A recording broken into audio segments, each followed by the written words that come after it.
á chị có vấn đề mà phê à? Có vấn đề mà phê à? Xe. Cái xe, con bà chị hay cái xe? Hả? Vấn đề mà phê à? Ok.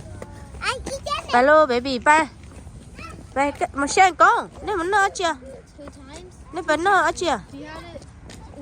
Con không? Nếu mà chưa? Nếu mà bà phê à? Mua giống nó tao rồi, bye bye, sẽ con. Để mình nó bật phía. Nipple happy à? Nipple happy, nipple nó bật à? Chắc trời này cái nó mở. Baby, cái nó mở bật à? Mom, I want it. Be quiet, Sasha. I want it. You watching no cinema? Mình sang xe, non tao bé.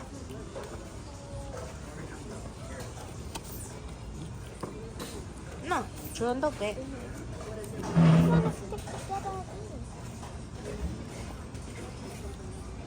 Nó bật à? Nó bật à cái xe? Lại kia nó bật à? Thế nào? Nó bật cắn à?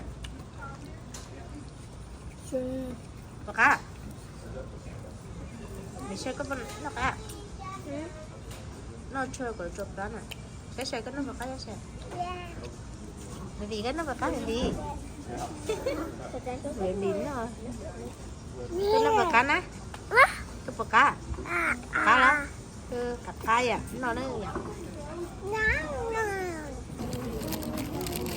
Nó có con nó nè.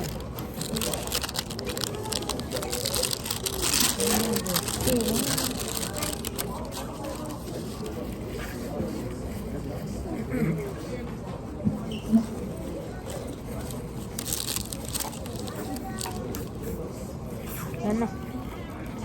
Nó nè. Mom, it's the mice.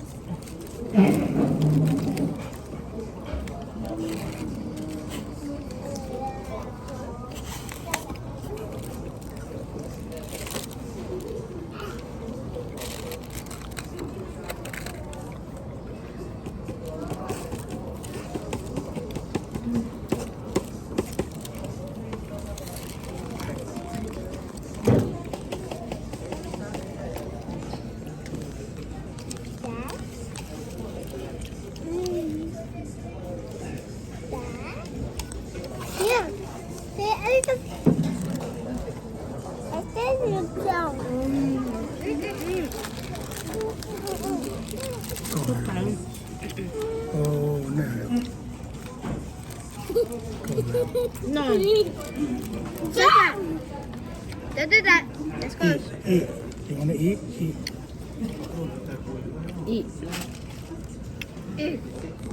Nó cá. Let the mother know. Let the mother know. Come on.